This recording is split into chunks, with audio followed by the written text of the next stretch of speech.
Futurs Médias mbokk yi ànd ak ñun ñu ngi leen di nuyu ñu ngi am mbégte dellu si ak yéen ci seen émission Faram Facce ni ñu koy amalee àllarba bu jot ci waxtu bi ñu am mbégte dellu si di ci àndaat ak yéen émission bi nag wax nañ leen li nga xam ne moom moo ko tax a jóg mooy waxtaane Faram Facce tolluwaayu réew mi loolu nag ku ko wax xam nga ne di nga wax lu gën a yaatu ndax ci wàllu politique am daanaka moo ëmb lépp te li koy firndeel mooy ponk bi ñu war a waxtaane tey dafay dellu ci inondation yi gis nañu ni nga xam ni ci fan yi maanaam weekend bi nga xam ne génn nañu ko li taw ci biir réew mi daanaka bari na gis nañu ci ay jafe-jafe yu bëri yoo xam ni jur na ko loolu nag la ñu bëgg a waxtaanee lan moo ko sabab ak lan moo koy saafara ci noonu dinañ ci ànd ak ay kàngam yu ñu jàpp ne seen waxtaan dina ci mën a gindi askan wi ci noonu dinañ ci ànd ak Bouna Kanté moom ci APR la bokk itam kilifa la ci CDC ñu ngi lay nuyu monsieur Kanté. maa ngi lay fay Pape Ngagne et puis di rafetlu émission bi di la remercier ci invitation bi. ñu ànd ci ak Cheikh Aliou Bey moom nag mooy coordonnateur bu PASTEF ci banlieue bi notamment ci Pikine ñu ngi lay nuyu monsieur Bey. ñu ngi lay nuyu Pape Ngagne donc di rafetlu émission bi di nuyu ñi ñu bokkal plateau bi yëpp donc di nuyu sénégalais yëpp aussi. voilà ñu am mbégte itam di ci ànd ak honorable député Abdou Mbow président Abdou ñu ngi lay nuyu Abdou. jërëjëf Pape maa ngi lay nuyu bu baax di la remercier ci dalal bi nga ñu dalal di remercier aussi ñi nga xam ne ñoom laa di nuyu ñi ma bokkal plateau bi ak di nuyu aussi sénégalais ak sénégalais yëpp ñi nga xam ne ñu ngi ñuy déglu te di ñaan lépp loo xam ne waxtaane nañ ko fi mu doon njëriñu askan bi. d'accord ñu ànd ci ak Lamine Ba moom itam dañuy am mbégte wax dëgg yàlla di ko recevoir ci plateau yi ñuy def mi ngi bokk ci parti démocratique Sénégal ñu ngi lay nuyu Lamine. merci Papa Ngagne maa ngi lay fay di nuyu seen téléspectateur di nuyu également sama naataango yi moom fekk fi honorable député Abdou Mbow le représentant du PASTEF et celui de l'APR merci. voilà jërëjëf damay tàmbalee waxtaan bi ak le directeur Bouna Kanté moom itam ñu fàttali ne ci biir parti bi di APR la bokk monsieur Kanté gis nañu ni nga xam ni moom la ñu gis te njortu ni itam. jafe-jafe bu am solo la ndax li ko waral mooy tey ndox mi li nga xam ni indi na ko ci gàllankoor ci askan wi waaye itam ay bakkan yu bëri yoo xam ni des nañu ci mu nekk loo xam ni jàppoon nañu nekkoon na ci suñu ginnaaw ndax ay la yowén bu ñu fàttali ko président de la République ci 2012 amoon na benn plan bu ñuy wax plan décennal boo xam ni plan wu fukki at la woon mu tegoon ko ni loolu pour saafara mbënd mi la ñu njoxtoon ko ci nag alors kon bu ñu demee ba tey daanaka 10 ans yooyu ñaari at des ci ñu dund lii ñu dund ndax mën nga ñu ci indil lu ko war a mën a sabab pour yow. waaw maa ngi lay remercier ci question boobu parce que question bu am solo la. effectivement comme ni nga ko waxee bon affaire inondation yi amoon na fi depuis régime PDS ñu jël ay mesures pour jéem ko saafara bon président effectivement bi mu ñëwee 2012. vu le contexte mondial dafa def inondation yi une priorité avec li ngay wax le plan décennal de lutte contre les inondations donc plan boobu nag mu nekk ñetti pàcc il y avait une phase d'urgence une phase à court terme et une phase à moyen et long terme donc phase bu nekk mu am xaalis buñ ci def bu takku soo jëlee première phase bi mooy phase d'urgence bi entre 2012 ba 2014 donc loolu def nañ ci lu tolloog 62 milliards avec tous les éléments c'est-à-dire 66 milliards la woon mais on a mobilisé 62 milliards yoo xam ne def nañ ko ci avec un taux d'exécution de 95% te l'ancien premier ministre Boun Abdallah Dionne defe naa bi mu génnee barka démb joxe na liste travaux yi ñu réalisé ci phase d'urgence bi donc après mu am benn phase à court terme 2014-2016 avec un montant à peu près de 250 milliards donc au niveau du taux d'exécution boobu on est à 37,4% avec un phasage réalisation yëpp yi ñu ci def yore nañ ko suñu bëggee tamit xuus si waxtaan bi mën nañ ci dugaat et puis beneen phase nag boo xam ne 2022 la boo xam ne 450 milliards la à peu près donc aujourd'hui on a mobilisé 45 milliards à peu près 10%. taux d'exécution bi. donc le taux d'exécution. ci 2017 2020 et 2022 bi. waaw taux d'exécution bi xam nga foofu c'est 10% aujourd'hui. d'accord donc taux d'exécution bi 10%. mais soo xoolee programme bi yëpp. mooy phase yi ma tënk yëpp on est à plus de 26% de taux d'exécution. C'est-à-dire le plan décennal. Mais 2017-2022 boobu ngay wax on est à un taux d'exécution de 10%. Donc dañuy xam ne aussi inondation c'est un phénomène mondial. Ça concerne pas uniquement exclusivement le Sénégal parce que soo xoolee li xew ci sous-région bi soo xoolee li xew ci àdduna bi da ngay gis ne am na pays yu am koom-koom am na pays yoo xam ne ils ont prévu tout ce qu'il fallait en matière d'assainissement pour vraiment juguler ces problèmes-là liés à l'inondation. Et malgré ça xam nga la nature parfois reprend ses droits. xool nañu sànq ay image si bërëb bu tedd boobu ñu naan màgg même foofu malgré leur puissance financière pétrolière yooyu am na inondation nga xam ne tamit inondation yëfu sunu borom la il faut que ñu nangu ko mais il faut ngeen xam ne aussi le président Macky Sall def na ko priorité te tout ce qu'il fallait faire il l'a fait parce que déjà il a déclenché le plan Orsec muy benn et puis am ay financement bu takk boo xam ne jël na ko lu tolloog 10 milliards pour non seulement dinaa ñëw ci loolu dinaa ñëw Cheikh Aliou Bey moom mooy coordonnateur bu PASTEF bu Pikine Cheikh sama laaj mooy ndax li nga xam ne moom la wax daanaka moom la ñu dégg ci kàddu président de la République mooy ndogalu yàlla la maanaam calamité la ci yàlla la bàyyi ko ndax loolu mën nga ko nangu leneen li itam mu wax ko mooy président de la République Macky Sall def na priorité mbiru inondation ndax loolu mën na dugg ci sa bopp. waaw maa ngi nuyu ñëpp di sant ñëpp Pape Ngagne je pense que li mu wax am na solo dans la mesure où dès l'entame jëm na indi ay chiffres mais je pense que chiffres yi ëpp solo mooy chiffres yi ñu gis ci terrain bi mooy nombre de morts yi donc peut-être que milliards yi pour loolu la pour après qu'il y ait des morts pour après qu'il y ait des centaines et des milliers de personnes qui dorment à la belle étoile peut-être que aussi dafa nekk anam goo xamee ne bi nii parce que li ngay gis moom moo am solo man chaque fois ñuy def ay débat ak ay ñuy def politique ñuy expliquer ay chiffres ay damay xaw a jaaxle quoi fi ñu toll nii vraiment l'heure mooy ñu masawu déjà masawu ñi nga xam ne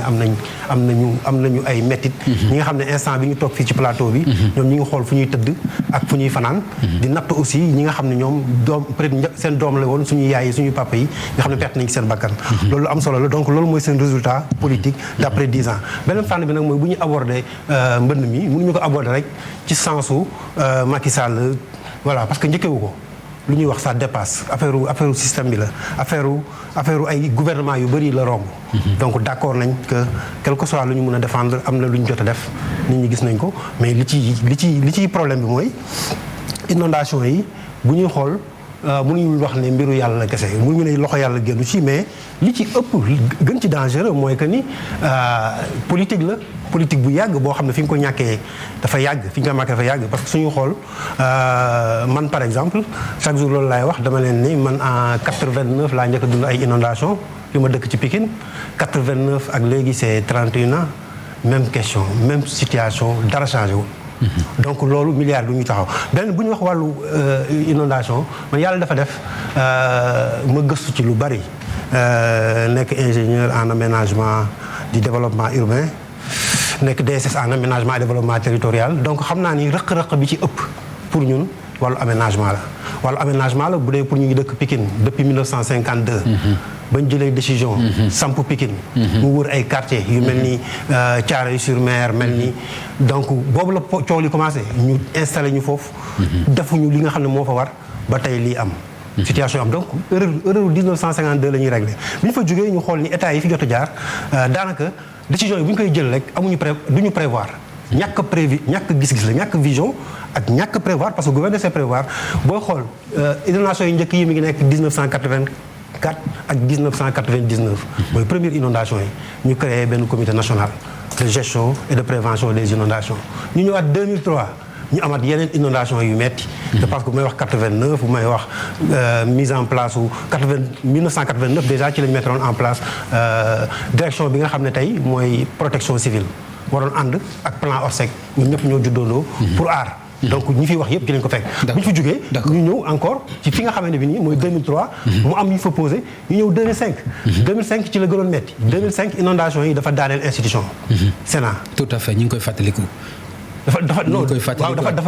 cumulé non waaw président Abdoulaye Wade daaneel sax institution parce que 2012 la ñoom ci lañ utilisé pour daaneel institution donc institution peut-être dañu ko bëggoon daaneel mais président Abdoulaye Wade lu mu def mooy couple ay élection génne 52 milliards créé plan Jaxaay Jaxaay fañ dëkk tey fa lañ jógee tey suba boo demee ndox maa ngi fa. d'accord donc le problème c'est pas réglé. d'accord mais ma tuuti rek li ma bëggoon eggale aussi mooy que. mais nga baal ma nga daaneel waaw damay daaneel foofu. fi may daaneel mooy. suñu ñëwee ñoom ci seen régime. waaw ñi fi nekk tey. waaw créé wuñ dara lu bees. ils ont tout copié. tout collé. parce que li fi Abdoulaye Wade bàyyi woon muy stratégie d'éradication définitive des inondations ci loolu la ñu sukkandiku. d'accord d'accord dinaa si ñëwaat après. d'accord monsieur Beye. honorable loo xam ni depuis 1954 plutôt 1984 plutôt parce que Pikine la wax 52 mais depuis 1984 ñuy dund inondation yi lu jiitu loolu président Macky Sall nekk ci pouvoir ak Abdoulaye Wade ñu dund inondation yi mu nekk premier ministre. ñu am yaakaar ni peut-être une fois mu nekk président de la République du war a mën a compliqué pour mu éradiquer ko ndax dafay dëggal li monsieur Beye wax que ni copier-coller mooy li nga xam ne moom la def te copier-coller li muy saafara bariwul lan nga mën a indi ci loolu. waaw jërëjëf Papa Ngagne damay rek ñëw par rapport ak li nga wax pour tontu sa laaj li may njëkk a def mooy masaw population yi nga xamante ne ni dañu nekk ci ndox bi. parce que am na. parce que man tey jii rek demoon naa Thiès ànd ak le ministre de l'intérieur ci boppam ñuy def des visites ci zone yoo xam ne dafa am ay inondation beneen bi mooy jaale ñi nga xam ne ñàkk nañ seen bakkan ci li nga xamante ne ni moom mooy taw yi metti yi xam nga aussi souvent dañuy jël président wax ñu daal di koy jël déformer ko parce que maa ngi dégg sànq yoo xam mu ne woy ñoom nee nañ affaire yàlla la ak yooyu président loolu ci biir waxam wax na ko daan neen ndox yi d'abord tweetam bi muy njëkk a tweeté dafa wax les fortes pluies abondantes yi nga xamante ni moo am loolu moo am parce que dafa am taw bu am solo mu wax ne loolu dëgg la si yàlla jóge waaye terewul non seulement mu déclenché plan Orsec te loolu plan Orsec ñëpp xam nañ ne ay pour urgence la organisation des secours te depuis par exemple 2012 Papa Ngagne plan Orsec 2012 la gëj am ak léegi ce qui veut dire que 2012 ak maintenant am na lu am damay ñëw rek léegi ci sama xaritu ingénieur aménagiste bi ñu wax léegi parce que boo dee ingénieur nekk kuy def ay aménagement yooyu war ngaa xam yow parce que da nga ne nañu xool sur les faits ba pare nga dëkk ci banlieue bi 2012 ba léegi plan Orsec amul ce qui veut dire. am na daaw s'il vous plaît quand on est courtois on laisse les gens parler ok plan Orsec amul daaw ok ma informé la pour votre information plan Orsec président mi ngi ko dëkk gëj na am donc pour wax ne da nga ne nañu xool li nga gis jamono ji bu inondation amoon fi nga dëkk ñi ngi ci école yi fa la ñuy fanaan wala ñu ngi foire ñuy dajale ay ceeb. dëwlin yóbbu añ. s'il vous plaît s'il vous plaît non dama ne non attends Papa Ngagne dañuy wax. sur des faits. xam nga ay nit fait laa lay wax aussi non fait laa lay wax dama ne am na ay nit ñu dee dëgg la ba ma commencé. man waxoo ko sax maa ko njëkk a wax parce que dama leen a jaale. kon wax naa ko. maa njëkk a wax masawu parce que dama ko donc ce qui veut dire que je reconnais. li am mais je reconnais aussi parce que dañu wax nañu wax sur des faits moom mooy diggante 2012 ak léegi ay avancées am na. mooy lan mooy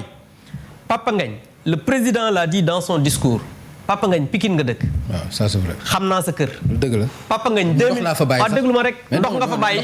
fa bàyyi mais boo waxalee. c'est vrai que ONAS aussi ñu ngi def liggéey. déglu ma rek waaw bàyyi ma àggale bu ma waxal. dama ne loolu apprécier wax dëgg Pikine nga dëkk.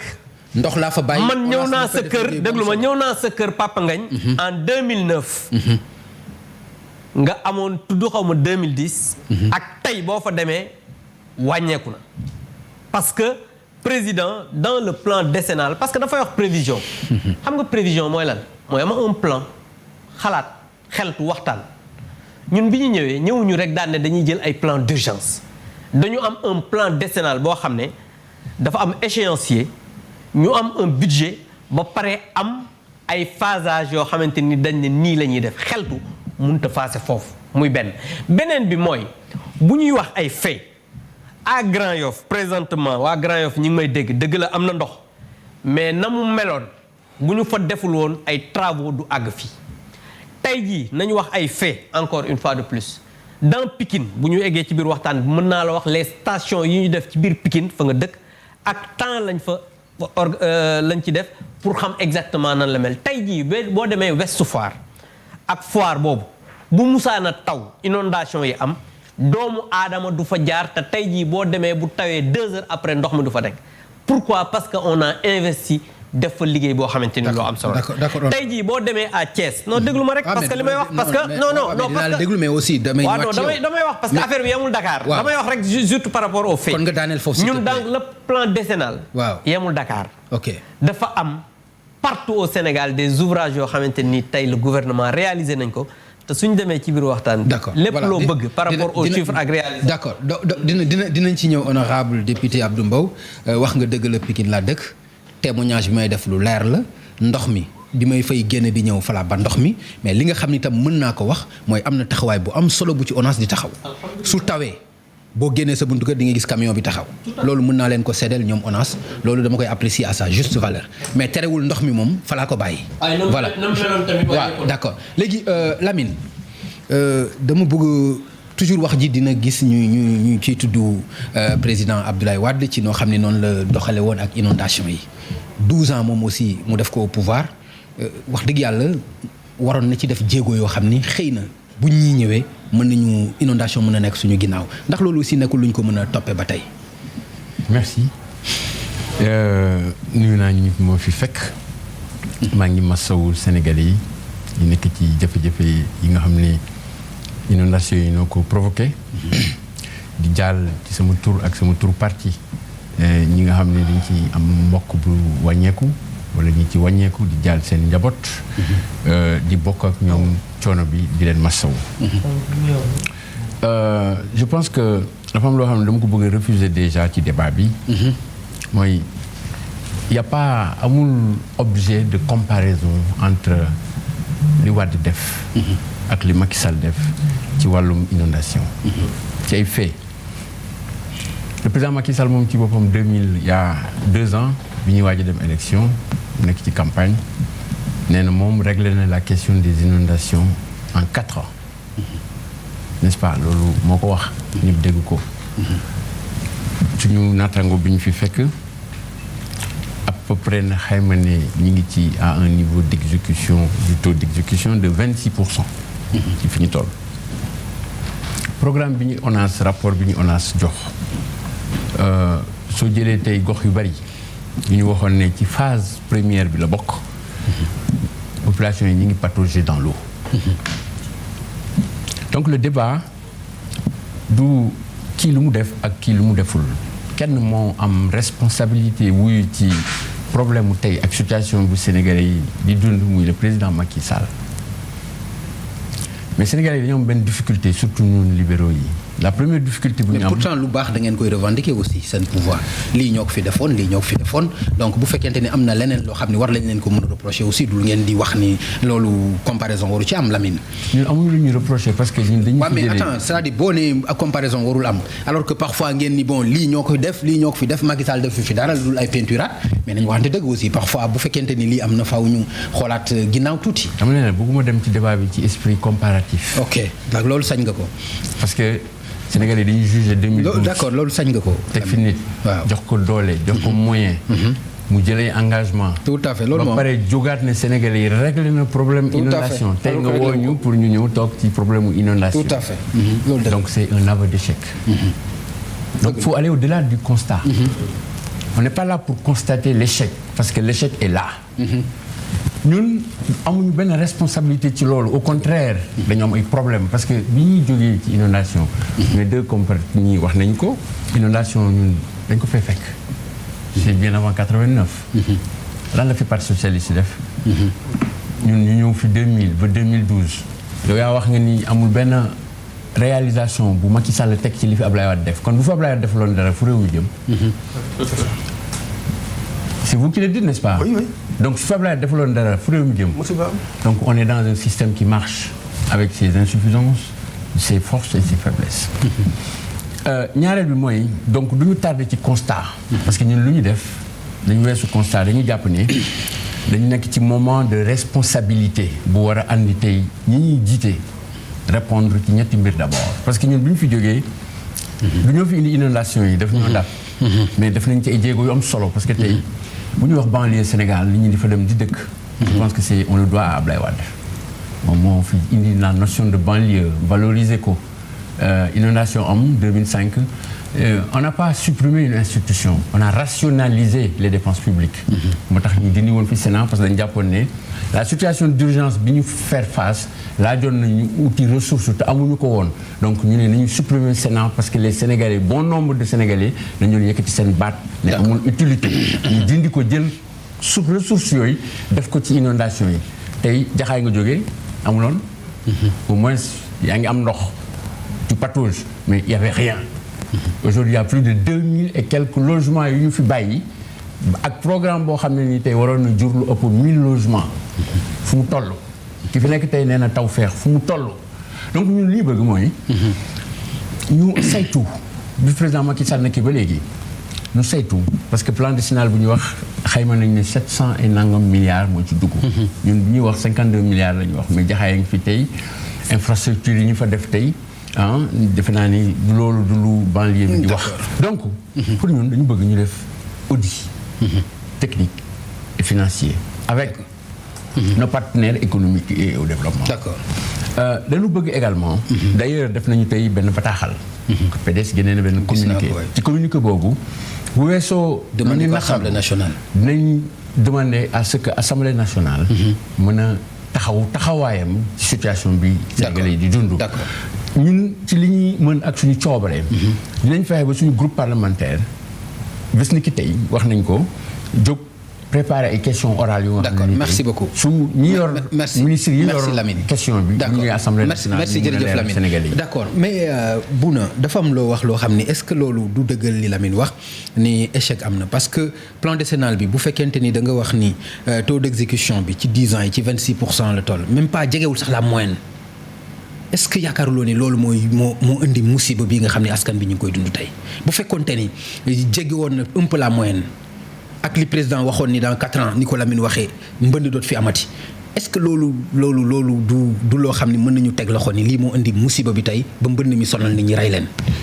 waaw xam nga man je suis pas un nihiliste. je n'ai pas récusé que problème amul. parce que soo duggee ci banlieue bi effectivement comme ni mu ko waxee am na ay sénégalais tey yuy jànkonteeg ay jafe-jafe yu tar te mbënd mi moo ko waral. mais loolu laay wax tout à l'heure le président Macky Sall n'est pas resté les bras croisés.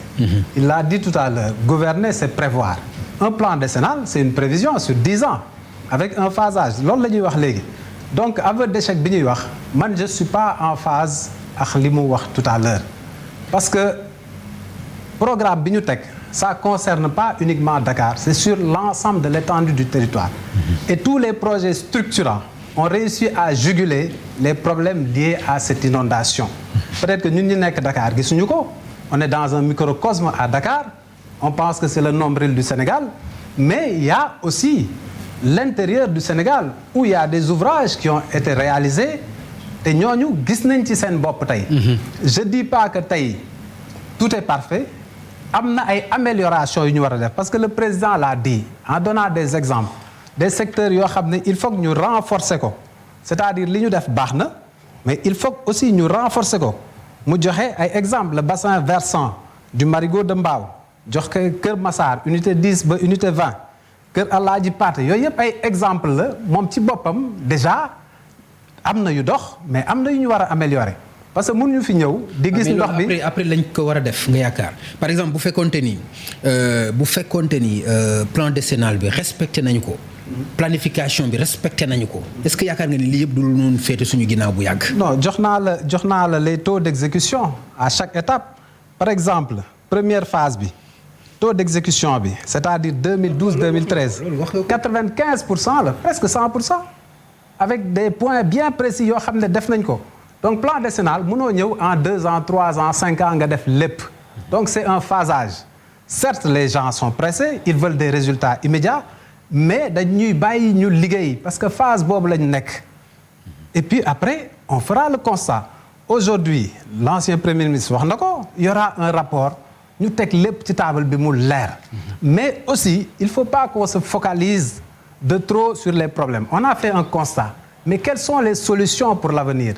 Parce qu'aujourd'hui, il a parlé de banlieue, Abdoulaye Wade moo ko ibbi, mais parfois au détriment d'une urbanisation sauvage qu'on a constatée, au détriment du respect des règles d'urbanisme. Parce qu'il faut qu'aujourd'hui, nous ayons un plan, par exemple, d'inondation, avec des zones qui seront identifiées. Et zones qui risquent faible, qui risquent moyen, qui risquent fort. Et puis au niveau des règles d'urbanisme, nous regardons naka la ñuy verrouiller les zones yoo xam ne dafa am ay LAA fort pour ñun ñi bañ fa di installer wu. Ou trouver des solutions, c'est-à-dire si c'est des zones à aléa fort, on va prévoir des micropieux pour am par exemple ay bâtiments yoo xam ne dañ koy tabax ci kaw mu am ay pieds nga xam ne si suuf suy taw. Voilà, ndox bi dafay jaar. Parce que j'ai été en France, j'ai eu à diriger des mairies comme directeur général des services. Mais dans le plan d'occupation du sol, on avait identifié des secteurs avec des aléas forts et on a mis en place ce qu'il fallait. Waaw, léegi loolu la daal ba ne ko dafa am secteur yoo xam ne aujourd'hui il faut que ñu am benn plan boo xam ne secteur bu nekk dañuy xool les risques liés à l'inondation ñu classifier ko en fonction aléa fort, aléa moyen, aléa faible. léegi su ñuy construire yooyu dinañ ko mën a jël en considération c'est-à-dire aller vers les solutions au niveau de l'assainissement, c'est-à-dire tey ñu def de telle sorte que le réseau séparatif ñu def ko muy règle, pas le réseau unitaire. C'est-à-dire suñu defee réseau séparatif mu am les eaux pluviales mën nañ ko drainer dans les bassins de rétention te ndox boobu mën nañ ko utiliser pour des cultures jël les eaux usées xam nga donc yooyu yëpp ay loolu je pense que lii moom am na feneen foo ko war a mën a gën a voilà donc aujourd'hui li ma bëgg pour terminer rek bon buñ ne lépp échec la am na xaalis bu takk boo xam ne président Macky Sall jël na ko def na ko ci inondation yi. Aujourd'hui il y a un phasage important. D'accord. On a des résultats mais tout n'est pas encore parfait. te xam naa ne loolu dinañ ci gën xuusaat. Cheikh Aliou Bey. Cheikh. moom wax na ko que du nihiliste mooy koo xam ne danaan lépp moo bon. alors que yéen aussi. loolu la ñu remarqué ci seen discours ak seen politique da ngeen jàpp ni président Macky Sall defu fi dara. est-ce que loolu yaakaar nga responsabilité la aussi. bon man parce que inondation yi ak loo mën a wax itam mais tey bu tawee bu ndox mi bare boo génnee di nga gis ni lu bëri dem na ci donte jafe-jafe am na est-ce que loolu mënu leen aussi reconnaître ne am na effort yoo xam ni def na ko. problème inondation yi parce que nekkul juste ci président Macky Sall moom li ñu ko war a waxal je pense que jëfam wane na li mu def mais bu ñu koy wax dañ koy généraliser dama ne la échec gu politique aménagement yi ñoo indi kii tey jii quartier yi taa xam nga mooy yan quartier ay Parcelles Assainies ngay dégg ay programme état la ay SICAP ay HLM yooyu ngay dégg donc échec gu politique aménagement du territoire ak habitat moom moo créé problème bi. Deux li Lamine di wax c'est vrai bëgguma comparer mais il faut ma comparer ak gars yi parce que mënuma comprendre ñu jox la réew nga fekk fi benn comité national de lutte contre les inondations nga ne da nga koy changer nga génnee L bi dugal G comité national de gestion des inondations ça c'est un problème. nga ñëw fekk ñu créé cité Jaxaay nga créé cité Tawféex xool rek kii c'est-à-dire man mun naa nangu nga xeex nit jële ko fi parce que da nga am beneen xalaat bu ëpp xalaatam mais nanguwuma nga xeex nit jële ko fi pour juste après rabâcher yi nga xam ne noonu la xalaate woon kon yow indiw yokku woo da ngaa wàññi leneen li gën a doy waar mooy pour politique bu Macky Sall mooy plan décennal bi li waa ji di wax nii loolu mooy danger bi maanaam échec la dès le début échec mooy nga ñëw fekk benn quartier bu mel ni ginnaaw raay mbedd yi sew nga am benn programme boo xam ne dafa war a ñëw rek pour teg ay dispositifs yóbbu ndoxu taw bi mais ndoxu taw bi du problème fenn ndoxu taw bi xam nga du problème xam nga lan mooy problème ndoxu taw bi wàcc sa kër mëdd say duus mëdd say néeg mëdd sa kër ndoxu duus yi jaxasoog ndoxu taw bi ba nga xam ne yow mii ci rayon wu 4 ou 5 kilomètres boo soxlaa sa bopp amoo foo jëm nga xool Pikine. te loolu dafa am sax. loolu am na koy dund. non loolu la ñuy dund chaque jour loolu la ñuy dund ci biir néeg yi loolu laa bëgg a wax. tout à fait parce que Sénégal yi laay waxal li ngeen di dund metti na. da ngeen dund ci rayon 5 mètres 6 kilomètres doo am looy def doo am foo amee douche da ngay jël say doom maanaam mbënd mi day tas ay famille da ngay jël say doom ak mag ñi nga yóbbu leen fu sori yéen ñi am doole ngeen di jóg di génn di dem fu sori di ñëwaat loolu mooy métit bi te réglé wuñ ko ñu indi benn plan boo xam ne su ñëwee ci mbedd mi bu tegee plan ba bu tegee plan bi ba pare dara xajaatu fi amatul plan mi ngi wax réseau séparé mais suñu dëkkuwaayu banlieue ñun moo ñu may réseau séparé réseau unitaire la ñu may léegi dañuy war a demaat maanaam dafa ñu ne 2012 ba 2022 da ngeen resté ci loolu bu ñu demee ba 2022 nag ñu doog a xalaataat ndox yi nekk ci duus yi léegi moom fan lañ koy jaarale moo tax réseau yi ñu tabax yëpp dispositif yëpp dara baaxu ci am nañ ay problèmes yu mag yu ñu créé ci wàllu environnement mooy nit ñi ils sont obligés ñu jël seen i fosse branché ko ci biir canal yi loolu seen ñàkk gis-gis la ak seen ñàkk xam parce que Pikine 2 millions de personnes yu fay yeewoo ku nekk xanaa di nga jël 20 litres au moins 40 millions de litres yuy taw li wàcc si Pikine li ñuy génnee ci ndox ci suñu kër yi ci li ñuy jëfandikoo moo ëpp téeméer ju ne lii taw chaque jour taw la pratiquement ils n'ont pas pu gérer ça ils n'ont pas pu insérer ça ñu ñëw indil ñu benn réseau benn plan directeur de drainage tout court drainage des eaux pluviales mu dugg ci kon ñi mbir yi xat leneen li gën a metti ci li nga xam ne ñoom ñu ngi koy def mu metti askan yi te xamuñu ko mooy le fait que à chaque fois nit ñi am inondation au lieu ñu xalaat la mooy régler suñu problème wala ñu indi ay solutions structurelles ñu yaakaar ne bu ñu génnee benn 1 million benn 2 millions benn 1 milliard ay nit dinañ génn àdduna wala ñu nekk ci xat-xat yooyu nga xam ne saa yoo seeni xiin tiit parce que xam nga ne yaa ngi jëm ci ay weer yoo xamee ne bi nii guddi gu bët setewul la ñu dénk la am réew yow wàccoo nga laaj population yi wàccoo nga wax ak population yi nga indi benn plan boo xamee ne bi nii Lamine di wax naa ko waxaat c'est en 2010 que le projet a démarré avec le régime du PDS ils ont pris les 60 milliards du projet pour démarrer le plan décennal de lutte contre les inondations ñun bi ñu defee évaluation on a vu que ñii li ñuy wax li Abdou Mbaye wax kenn mënu ko weddi nee nañ xaalis sax moom jotuñu koo laal maanaam dépensé wuñu dara ils ont utilisé juste ay projet gauche droite tey jii ñu ngi ñuy wax ni am nañu problème mu 117 milliards yu ñu war a dagale pour égarer la phase te li ñu prévoir tey Kër Massar bi ñu jógee ñun bokkul sax ci prévision yi ñuy wax approche bassin versant pourquoi tubaab bi mun ñoo ëpp xel tubaab bi jaaroon na fi ay raay bi tubaab bi jaaroon Pam Ngagne raay bi tubaab bi defoon doo dégg mukk ndox mi ma dina ko pourquoi duñ poser question boobu ils sont venus avec seeni terre ay ouvrages yoo xamee ne bi nii kenn xamul fu mu jógee nekk woon suñuy plan directeur nekk woon suñu plan d'aménagement du tout ñu intégré ko par force dans le système de transport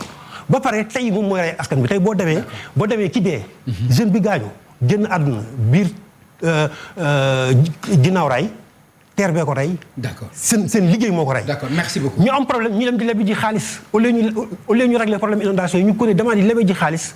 te ñu ngi am problème 100 milliards yi lebi xaalis pour égaler terre bi. voilà donc ñii amuñu gis-gis. honorable moom ku ko dégg rek seen ñàkk gis-gis dafay feeñ rawatina ni nga xam ne noonu la peindre par exemple seen taxawaay mais li ci gën a doy waar mooy exemple yi mu joxe ci vraiment li ñu doon xaar projet bi 2010 la. 2012 ngeen ñëw récupérer ko te li ëpp ci réalisation yi ñuy dégg yëpp projet bi moo ko def mais est-ce que yaakaar nga ni loolu itam mooy bilan bi ñu doon xaar ci yéen. mais moi je pense par rapport ak inondation yi. moi je pense que dafay jaxase yu bëri parce qu'il parle de mille et une choses à la fois parce que quand il parle en 2010 projet ak yooyu alors que il parle de comité de gestion ñun ñu ñëw dindi. CDFL nous on n'a pas un comité de gestion moom mooy luy gérer urgence comme plan Orsec ñu ne par exemple organisation des secours ça n'a pas de sens un plan quand on parle de plan wax naa la ko sànq il faut que bon loolu jarul ma ci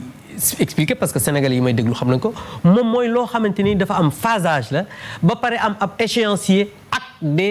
un budget prévisionnel boo xam ne ñu ne phase 1 lii la ñu def phase 2 lii la ñu def phase 3 lii la ñu def donc vraiment bul jaxasee entre plan ak comité de gestion boo xam ne pour une urgence comme le plan Orsec muy beneen bi mooy les exemples yi muy wax sànq mi ngi wax naan raay bi fi tubaab bi defaroon ñëw TER je vais vous donner un exemple par rapport à ce qu'il dit pour wax ne maîtriser wul un peu li muy wax boo demee à Thiès les deux plus grands problèmes mooy les deux Dalo yi nga xamante ni mooy le Dalo bi nga xamante ni moo nekk Jules Sagna ñi may dégg xam nañ ko ak Dalo Sampaté bi pourquoi parce que yooyu dafa am ay Dalo yoo xam ne tubaab bi ñoo ko fi defoon te loolu présentement dafa am benn espace boo xamante ne nii bu ñëwee ba ci raay bi dafa rétrécir donc ndox bi dafay tappe delluwaat muy indi inondation yi nga xam ne moom ngay dégg à Thiès Jules Sagna wala au niveau de Thiès Est muy ñaan le Dalo de Sampaté donc ce qui veut dire li ngay wax ça n'a absolument rien à voir ak li nga xamante ni moo am ay tay sur le terrain beneen bi mooy réseau unitaire bi ngay wax ONAS tey jii buy ñëw di wax ay drainage des eaux eaux usées yi mais bokkul ak eau pluie xam nga yaa ngi wax naan eau de pluie amul njëriñ mais quand on parle de drainage des eaux de pluie mais tey jii dama lay jox exemple Sokone il y a 3 jours dafa am 216 millimètres cette année. moom ba kër xalif bi inondé. 216 laa wax de moom en moyenne par année 600 millimètres lay am donc li muy recevoir en une année ren daf ko recevoir en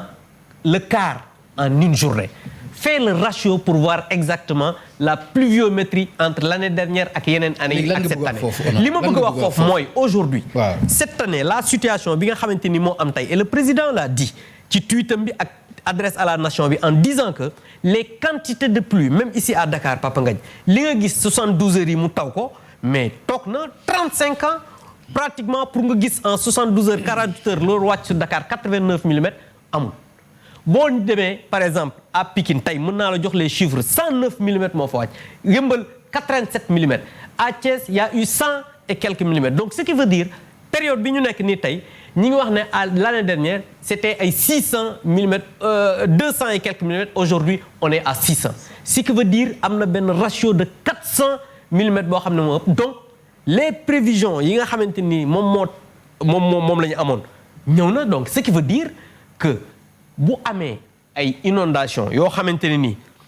ak quantité de pluie bi am loolu mën nañu wax ne mën na normal et 4 heures après da nga gis ndox mi dafay dem pourquoi parce que des ouvrages ont été réalisés de telle sorte que ndox ma nga xamante ni lu daan toog ci bërëb pendant 3 jours 4 jours wala une semaine des fois mu def 1 mois 3 heures après les pluies dafay dem boo xoolee sur le plan international dëkk yi nga xam ne ñoo ëpp ay ouvrages Sénégal ëpp ko ay moyens da ngay gis souvent quand il y a de fortes précipitations Papa Ngagne da ngay gis mu am des problèmes au moment bi muy taw te gis nga tey jii lu bari tey après les pluies da ngay gis ne mbir yi dafay dem donc quand vous citez Abdou Mbaye naan ma Abdou Mbaye nee na xaalis bi sax utiliser wuñ ko non mais attends je pense que du sax wekk sénégalais yi ma toog fii di def référence ci li mu wax loolu pourquoi parce que sénégalais yi ci boppam ñiy dund tey jii Dakar ak à l'intérieur du pays ñoom xam nañ ne le gouvernement du président Macky Sall 2012 ak léegi am na lu bëri lu mu def ci inondation yi boo gisee nekk ma di def comparaison entre comme Lamine ni mu ko waxee sànq man sama wax gis nga defuma comparaison entre Wade def na fi non pourquoi parce que ñun la responsabilité bi ñu am non dañu koy assumer li ñu war a def dañuy wax ne lii ñoo ko def li nga xamante ni jàpp nañ ne am na lu doxul ñu ne lii doxul mais xam nga li gën a bon mooy population yi nekk ci naqar comme yéen ni ngeen di def bu coow amul wala problème amul ci réew mi kenn du leen gis kenn du leen dégg ngeen di utiliser fibre sensible des Sénégalais le sensationnel pour essayer utiliser seen difficultés yi pour faire de la politique politicienne mais Sénégalais yi ci boppam waa banlieue bi ngay wax ñoom ñoo falaat président Macky Sall amoon nga candidat élection yi passé mais dañ ko fa bàyyi votel président Macky Sall pourquoi parce que la nga xam ne ñi ngi ko doon xaar ci président Macky Sall gis nañ ne defal nañ la ko te loolu moom moo gën a am solo nag d'accord alors Lamine bëgg naa vraiment nga wax ma